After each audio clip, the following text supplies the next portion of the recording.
L'herbe sèche de la savane brûlait sous le soleil couchant, teintant l'horizon d'un rouge semblable à du sang. Le vent bruissait à travers les brins durs et desséchés, portant l'odeur de la terre et la chaleur persistante d'une longue journée torride.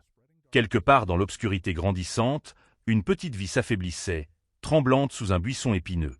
Un bébé guépard, âgé d'accent grave peine de semaine, aux grands yeux bleus fixant le vide, n'avait plus la force de crier pour appeler sa mère, qui ne reviendrait jamais point. Élisabeth Dubois n'avait jamais été préparée à un moment comme celui-ci.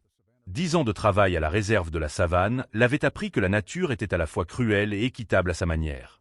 Mais face à cette vie fragile qui s'éteignait lentement, la frontière entre la science froide et le cœur humain devenait douloureusement floue. Et la radio venait de se taire après avoir diffusé un message de l'équipe de patrouille. On vient de trouver un bébé guépard abandonné. Il est trop faible. On devrait laisser la nature suivre son cours. C'est la loi de la nature. On ne veut pas intervenir. Elisabeth resta immobile dans son petit bureau, tenant toujours le micro, l'esprit en ébullition. Pendant 10 ans, elle avait strictement respecté le principe de non-intervention dans les lois de la nature. Elle avait vu des animaux orphelins laissés pour compte, des blessés incapables de chasser, et avait appris à accepter que c'était ainsi que la nature maintenait son équilibre. Mais ce jour-là, quelque chose était différent. « Donnez-moi les coordonnées, dit enfin Elisabeth, la voix basse. Je vais y aller. Elisabeth, tu connais les règles, répondit la voix de Marcel, le chef de l'équipe de patrouille, à travers la radio. Je veux juste évaluer la situation, coupa-t-elle, sachant pertinemment qu'elle mentait. Envoyez les coordonnées.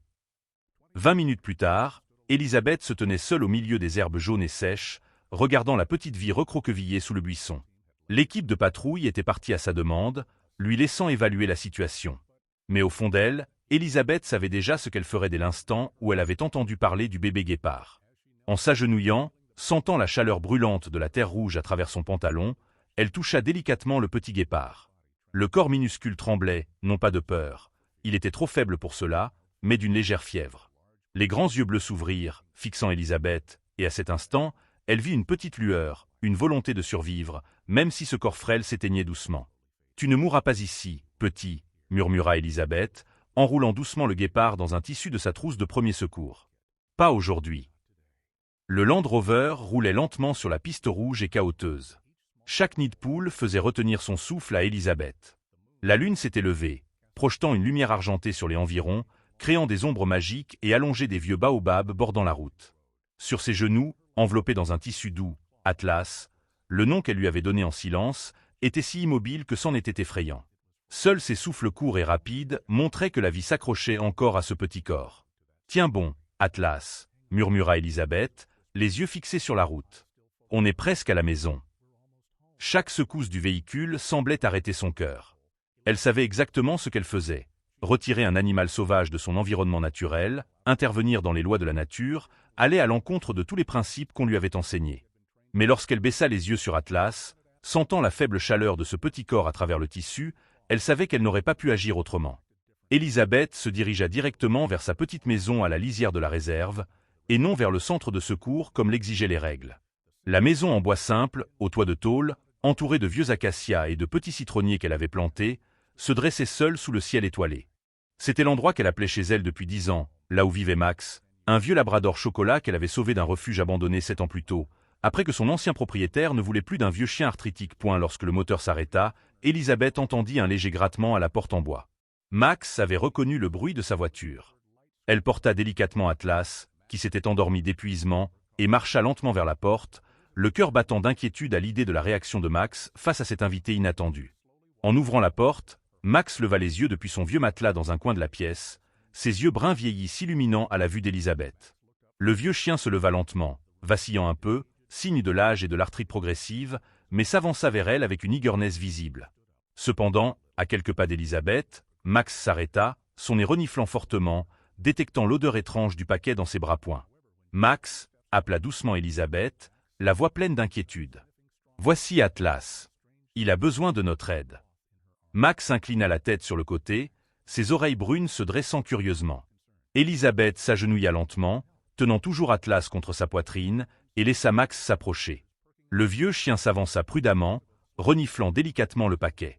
Lorsqu'elle posa Atlas sur la table basse du salon et ouvrit doucement le tissu, la réaction de Max la surprit et l'émut profondément.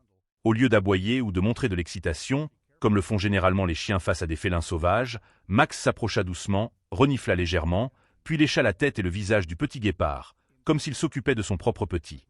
Atlas, trop faible pour réagir, ouvrit simplement les yeux face à cette attention inattendue. Ses grands yeux bleus, désormais troubles de déshydratation et de douleur, regardèrent Max, puis Elisabeth, comme s'il essayait de comprendre qui étaient ces étranges créatures et pourquoi elles ne le dévoraient pas. Elisabeth se mit rapidement au travail. Elle prépara un petit panier garni de tissu doux, plaça une bouillotte enveloppée dans une serviette pour le garder au chaud, et y déposa délicatement Atlas. Dans son armoire à pharmacie personnelle, elle prit des comprimés antipyrétiques, les écrasa et les mélangea avec un peu de lait tiède dans une seringue sans aiguille. « Tiens, Atlas, » murmura-t-elle doucement, plaçant la seringue dans la bouche du petit. « Essaie de boire un peu. » Atlas était trop faible pour protester, et Elisabeth injecta soigneusement une petite quantité de lait dans sa bouche. Une partie déborda, mais le petit avala un peu, un léger signe d'espoir. Tout au long de ce processus, Max ne quitta pas le panier, ses yeux bruns suivant chaque mouvement d'Elisabeth, léchant occasionnellement Atlas comme pour dire « tout ira bien ». La première nuit fut comme un cauchemar sans fin. Elisabeth ne dormit pas, restant éveillée pour donner à Atlas des gouttes de lait mélangées toutes les heures. Elle avait préparé un mélange de lait sans lactose avec un peu de miel et d'huile d'olive, une formule qu'elle avait lue dans un livre sur les soins aux chatons abandonnés. Ce n'était pas idéal pour un bébé guépard, mais c'était tout ce qu'elle avait pour le moment. Max ne quitta pas sa position près du panier, refusant même de dormir sur son matelas habituel. Le vieux chien s'allongea tout près. Sa chaleur corporelle aidant certainement Atlas à traverser ses premières heures dangereuses. À eu lever du jour, Elisabeth était presque épuisée. Assise le dos contre le canapé, les yeux fixés sur le panier où Atlas reposait immobile, elle se demanda un instant, dans la lumière tamisée de l'aube naissante, si elle prolongeait inutilement la douleur de cette petite vie. Marcel avait-il raison? Laisser la nature suivre son cours aurait-il été plus humain? Mais alors, comme si Atlas sentait les pensées qui traversaient l'esprit d'Elisabeth, il bougea légèrement. Un petit mouvement, presque insignifiant. Le petit essayait de lever la tête. Et lorsque ses yeux bleus s'ouvrirent, regardant directement Elisabeth, elle ressentit une nouvelle sensation. Pas un espoir futile, mais une détermination. Elle se battrait pour cette vie, quelles qu'en soient les conséquences. Dans les jours qui suivirent, Elisabeth dut être extrêmement prudente. Chaque matin, elle quittait la maison plus tôt que d'habitude, s'assurant que personne ne la voyait préparer nourriture et médicaments pour Atlas. À la réserve, elle travaillait comme d'habitude, essayant de ne pas paraître différente, bien que son esprit revenait sans cesse à la petite maison où Max veillait sur Atlas. Chaque soir, en rentrant, elle trouvait Max exactement à la même place que le matin, à côté du panier d'Atlas. Étonnamment, Atlas semblait avoir formé un lien particulier avec Max. Le faible bébé guépard répondait à Max d'une manière qu'il ne faisait pas avec Elisabeth. Une confiance instinctive entre deux espèces animales différentes, quelque chose qu'Elisabeth n'avait jamais vu de toute sa carrière. Le 5e jour apporta une percée. Atlas ne se contentait plus de boire du lait à la seringue, mais cherchait activement de la nourriture. Elisabeth était passée à nourrir Atlas avec du poulet finement haché mélangé à du lait, et le petit mangeait comme si c'était le meilleur repas du monde, même si sa bouche, encore faible, laissait souvent tomber de la nourriture. Max commença à renoncer à sa propre nourriture, poussant son bol vers Atlas chaque fois qu'Elisabeth les nourrissait. La première fois que cela arriva, Elisabeth fut si surprise qu'elle resta sans voix. Le vieux chien n'avait pas touché à sa nourriture, mais utilisait doucement son nez pour pousser le bol vers Atlas, comme pour dire « Tu en as plus besoin que moi ». La nuit, Max se blottissait autour d'Atlas, la chaleur de son grand corps se transmettant à la petite vie, aidant le petit à dormir profondément et paisiblement. Elisabeth surprit Max en train de nettoyer Atlas à plusieurs reprises après que le petit avait fini de manger, comme une mère s'occupant de son enfant, s'assurant qu'Atlas était toujours propre et bien soigné. Elisabeth commença à remarquer qu'Atlas imitait le comportement de Max. Quand Max aboyait doucement pour accueillir le retour d'Elisabeth, Atlas essayait de produire un son similaire, un petit cri étrange, ni tout à fait celui d'un guépard, ni celui d'un chien, un son entre un sifflement et un aboiement qui faisait sourire Elisabeth. Quand Max s'allongeait d'une certaine manière, les pattes avant étirées et la tête inclinée sur le côté, Atlas essayait aussi de s'allonger ainsi, bien que son petit corps ne le permette pas. À eu 7e jour, un miracle semblait s'être produit. Elisabeth rentra chez elle après une journée tendue à la réserve, où elle avait dû éviter les questions curieuses de ses collègues sur son humeur inhabituellement joyeuse. En ouvrant la porte, elle vit Atlas debout sur ses pattes faibles, vacillant mais déterminé à marcher vers elle, avec Max à ses côtés, comme un gardien prêt à rattraper Atlas s'il tombait. Des larmes montèrent aux yeux d'Elisabeth. Peut-être, juste peut-être, Atlas survivrait. Peut-être avait-elle eu raison d'interférer avec les lois de la nature. Peut-être parfois les humains pouvaient-ils changer le destin. Elle s'agenouilla, ouvrit grand les bras, et Atlas vacilla dans son étreinte. Un acte de confiance qui fit fondre le cœur d'Élisabeth. « Regarde-toi » murmura-t-elle doucement, caressant la tête d'Atlas. « Tu es si courageux. » Ce soir-là, Élisabeth s'assit sur le porche, regardant les étoiles scintiller dans le vaste ciel noir. Atlas et Max étaient allongés à ses côtés.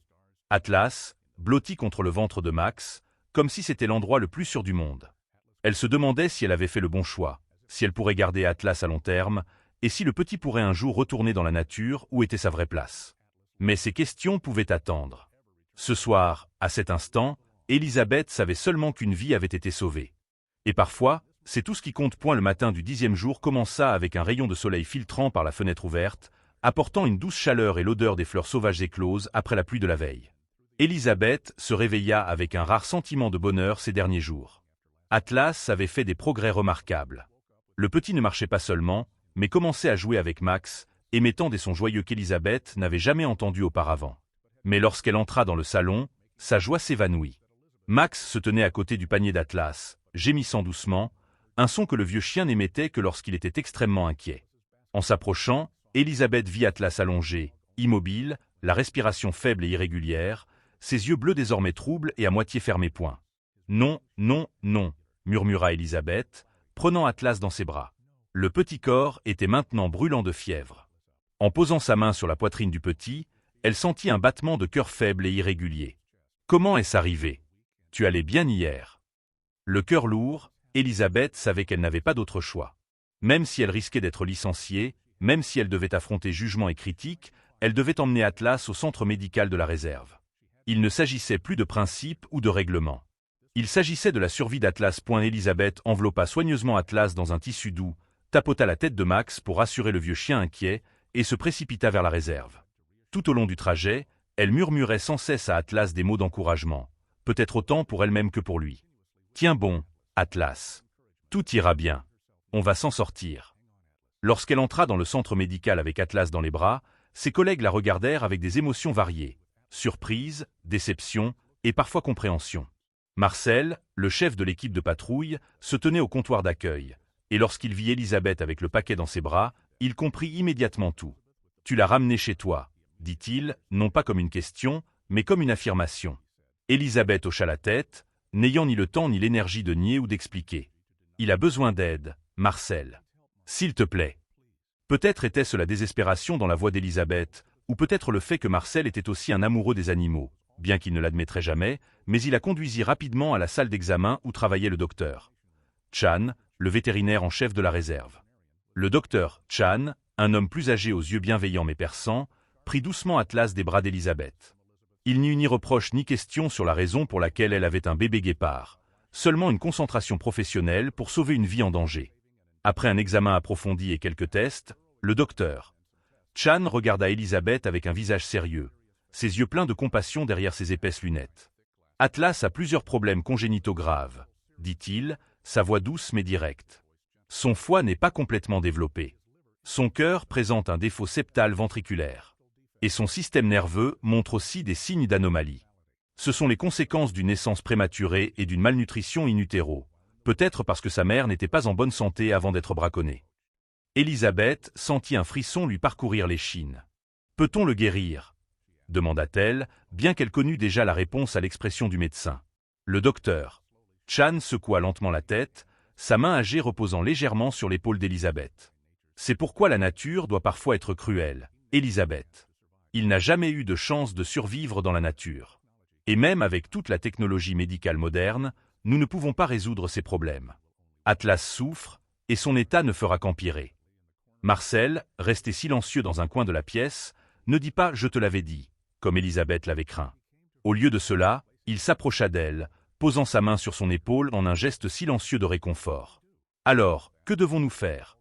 demanda Élisabeth, les larmes roulant déjà sur ses joues. « La meilleure solution est une euthanasie humanitaire, » répondit le docteur Chan, la voix pleine de sympathie. « Pour laisser partir Atlas paisiblement, sans douleur. » Élisabeth eut l'impression que le monde s'effondrait sous ses pieds. Elle avait lutté si fort, enduré tant de nuits sans sommeil, pris tant de risques, pour finalement affronter la réalité que tout cela était vain. La nature avait décidé depuis longtemps qu'Atlas ne survivrait pas, et tout ce qu'elle avait fait était de retarder l'inévitable. « Puis-je le ramener à la maison ?» demanda Elisabeth, la voix tremblante. « Juste pour une nuit, pour que Max puisse le voir une dernière fois. » Le docteur Chan la regarda longuement, puis hocha légèrement la tête. « D'accord, mais ne le laissez pas souffrir trop longtemps, Elisabeth. Parfois, la chose la plus aimante est de savoir quand lâcher prise. » Marcel l'accompagna jusqu'à sa voiture, toujours silencieux, mais sans son attitude sévère habituelle. Alors qu'Elisabeth s'apprêtait à partir, il dit doucement « Je comprends pourquoi tu l'as fait, Elisabeth. Peut-être que dans ta situation, j'aurais fait la même chose. » Elisabeth hocha la tête, reconnaissante pour cette compréhension tacite, puis rentra chez elle avec Atlas sur ses genoux, le petit désormais sous analgésique et médicaments anticonvulsifs. En rentrant avec Atlas, Max l'attendait déjà à la porte, comme si le vieux chien savait que quelque chose n'allait pas. Peut-être était-ce l'instinct animal, ou peut-être le lien spécial que Max avait développé avec Atlas. Lorsqu'Elisabeth posa doucement Atlas sur un coussin moelleux dans le salon, Max s'allongea immédiatement à côté de lui, sa tête pressée contre le petit poing cette nuit-là. Elisabeth s'assit par terre à côté d'Atlas et Max, le dos contre le canapé, la lumière de la lune entrant par la fenêtre ouverte, créant des flaques de lumière argentée sur le plancher en bois. Elle raconta à Atlas les vastes prairies de la savane qu'il n'avait jamais eu la chance d'explorer, les chasses spectaculaires des guépards adultes et la liberté de la vie sauvage. « Tu aurais dû appartenir à cet endroit, » murmura Elisabeth, caressant doucement la tête d'Atlas, des larmes silencieuses coulant. « Mais le destin t'a amené à nous, et nous en sommes tellement reconnaissants. » Alors que la nuit s'approfondissait, dans le silence seulement troublé par le bourdonnement des insectes à l'extérieur et la respiration douce de Max, Atlas sembla entendre un appel venant de loin. Le petit ouvrit les yeux, ses yeux bleus s'illuminant dans un dernier moment, regardant directement Elisabeth. Puis, dans un ultime effort, Atlas se tourna vers Max et lécha légèrement le nez du vieux chien, comme un geste de remerciement et d'adieu. L'instant d'après, Atlas ferma doucement les yeux, et son petit corps devint immobile dans les bras d'Elisabeth. Max sentit le changement immédiatement. Le vieux chien releva la tête, regarda Atlas, puis Elisabeth. Dans ses yeux bruns vieillis, Elisabeth vit une profonde compréhension de la perte. Max gémit doucement, un petit son plein de douleur, puis posa sa tête sur Atlas, comme s'il refusait d'accepter que son petit ami était parti. Elisabeth les enlaça tous les deux, les larmes coulant sans fin point dans ce moment douloureux, elle comprit que Marcel et le docteur Chan avaient raison. La nature, aussi cruelle soit-elle, a ses raisons. Atlas n'aurait jamais pu survivre dans la nature avec ses défauts congénitaux. Et peut-être qu'interférer avec les lois de la nature n'est pas toujours la bonne chose à faire. Mais en regardant Max, la douleur évidente sur le visage du vieux chien, Elisabeth savait qu'elle ne regrettait pas ce qu'elle avait fait. En 10 courts jours, Atlas n'était pas mort seul, effrayé et souffrant sous le buisson où elle l'avait trouvé. Au lieu de cela, il avait été aimé, soigné, et lorsqu'il était parti, des mains douces l'avaient tenu point le lendemain matin. Elisabeth enterra Atlas sous un vieil acacia derrière la maison, d'où l'on pouvait voir les vastes prairies de la savane. Max resta à ses côtés tout au long du processus, et une fois tout terminé, le vieux chien resta assis près de la petite tombe, comme s'il montait la garde. Lorsqu'Elisabeth retourna au travail, elle avoua franchement ses actions au directeur de la réserve. Au lieu d'être licenciée, comme elle s'y attendait, elle fut chargée d'écrire un rapport détaillé sur son expérience, non pas comme une punition, mais pour réévaluer les principes d'intervention de la réserve. « Nous avons toujours dit que la non-intervention est absolue, » dit le directeur, « mais peut-être devons-nous discuter des exceptions. Pas pour changer les lois de la nature, mais pour s'assurer que même dans la mort, il y a du respect et de la dignité. » Dans les semaines qui suivirent, Elisabeth vit souvent Max regarder par la fenêtre vers la petite tombe sous l'acacia. Parfois, par des après-midi calmes, le vieux chien sortait et s'allongeait à côté de l'endroit où reposait Atlas, comme s'il tenait une promesse à un ami disparu. Et chaque fois qu'elle voyait cela, Elisabeth se rappelait que parfois, l'amour n'a pas besoin de durer toute une vie pour avoir du sens. Parfois, quelques jours suffisent à changer les cœurs et à laisser une marque indélébile. Le bébé guépard Atlas avait trouvé sa maison pour toujours. Non pas dans les vastes prairies de la savane, mais dans le cœur de ceux qu'il avait aimés pendant les brefs jours de sa vie.